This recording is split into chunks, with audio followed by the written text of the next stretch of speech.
The pain you may be feeling right now or have felt in the past, it's not permanent, nor is the happiness you're feeling now or have felt in the past.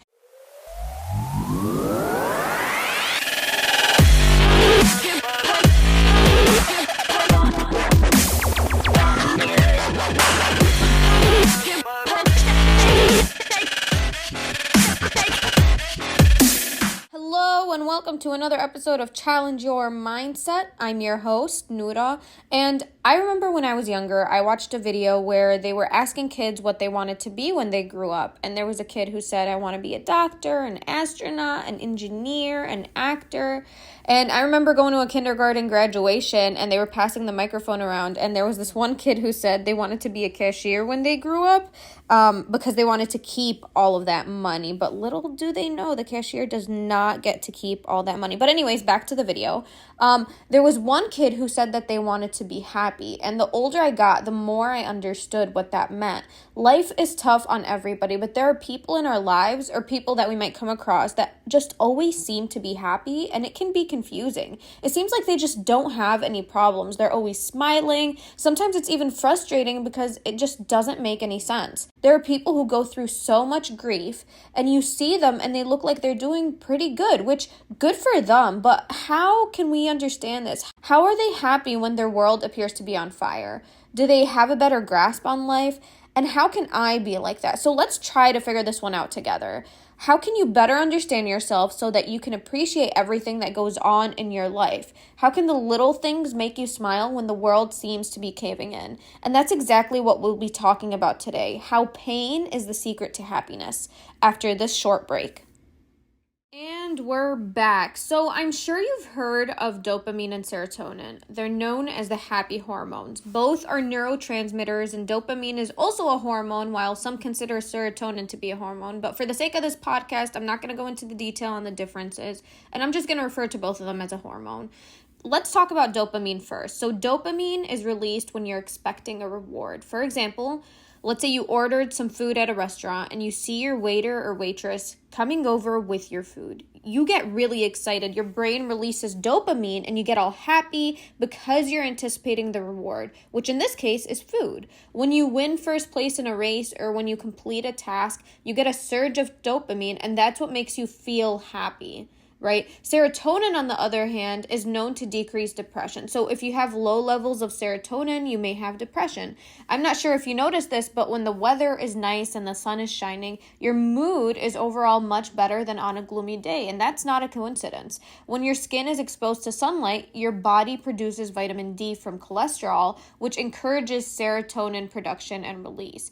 All of this is really interesting, I know. So you get a surge of dopamine when you're expecting a reward, and serotonin improves your mood by decreasing your depression.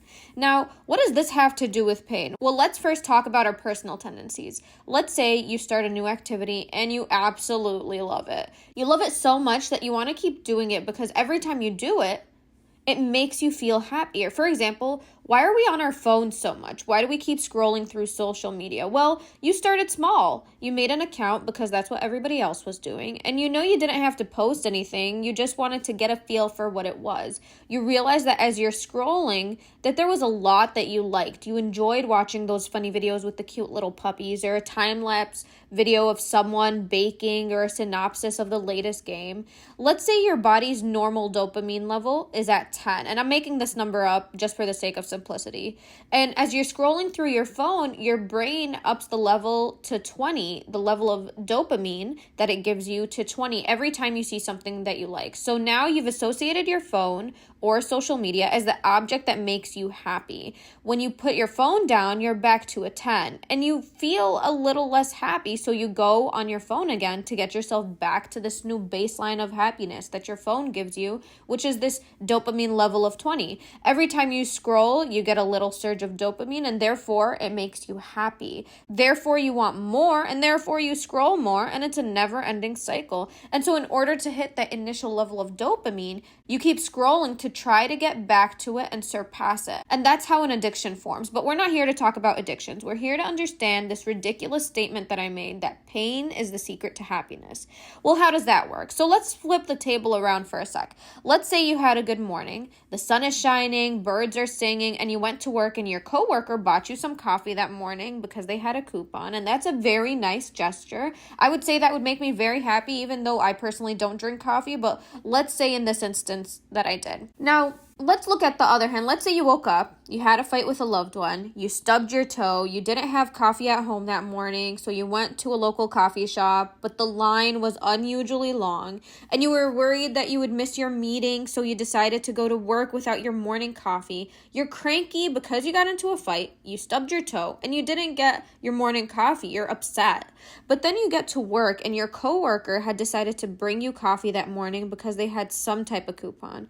That doesn't cure your morning pain, but it does bring you back a little.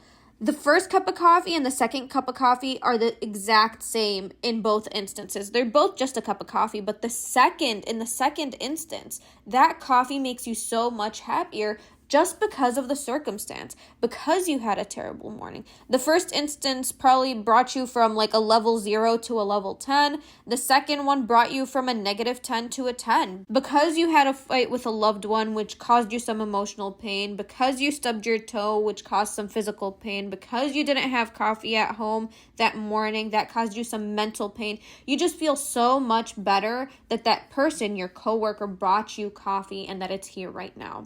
Now, of course, this is a very simple example, but if you apply it to any type of pain, you'll see that it makes sense. If you see, for example, an older woman eating in a diner by herself, and you decide to go and say hi, and you make some small talk, and as you're closing up your conversation, you tell her to have a great day, that interaction might mean so much more to her because she knows the pain of not hearing from her kids or her grandkids, because she might have lost her husband, because she's all alone.